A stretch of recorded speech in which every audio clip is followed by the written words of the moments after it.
మన ముందున్న విశిష్టమైనటువంటి వ్యక్తి 90 సంవత్సరాల వయసులో విశ్రాంత జీవితాన్ని గడుపుతున్న లబ్ధ ప్రతిష్ఠుడైన Andhra Pradesh cadre IPS officer Roddam Prabhakar Rao గారితో ఈరోజు మన పరిచయం.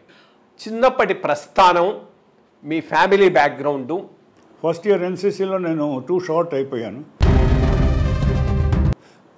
నీకైతే అది దానివల్ల నాకు కొంచెం యూనిఫామ్ మీద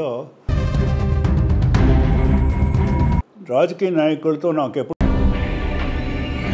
ఎందుకంటే మా ఇంట్లో అప్పుడు ఇందిరాగాంధీ గారు వచ్చారు. వస్తే బ్రహ్మానంద రెడ్డి గారు మాట్లాడుతున్నారు. అప్పుడు వెళ్ళిపోయేటప్పుడు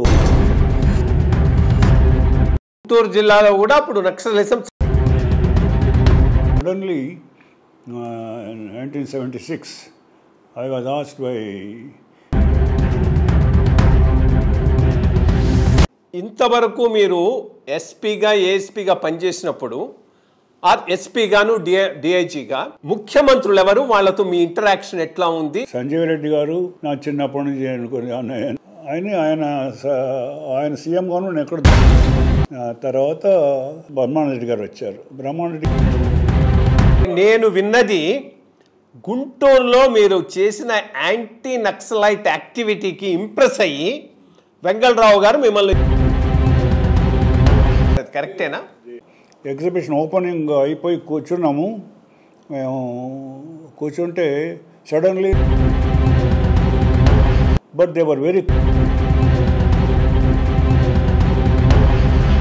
జలగం వెంగళరావు గారి పరిపాలన అయిన తర్వాత ఆంధ్ర రాష్ట్రంలో ఎమర్జెన్సీ తర్వాత షా కమిషన్ చాలా ఇంపార్టెంట్ కమిషను, తమర్ని పిలిచిన దాని గురించి కాస్త ఎక్స్ప్లెయిన్ చేయండి. అప్పుడు ఏమైందంటే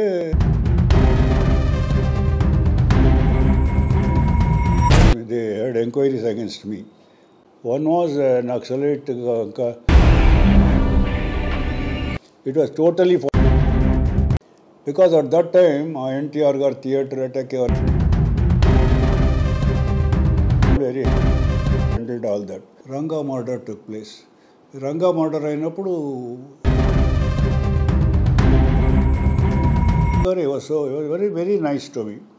NTR గారు ఆయనే ఫోన్ చేశారు. రాజీవ్ మర్డర్ అది అయింది, ఎలక్షన్స్ కండక్ట్ చేయాలని. ఎలక్షన్స్ కండక్ట్ చేసి అయిపోయింది, ఎలక్షన్ అయిపోయింది.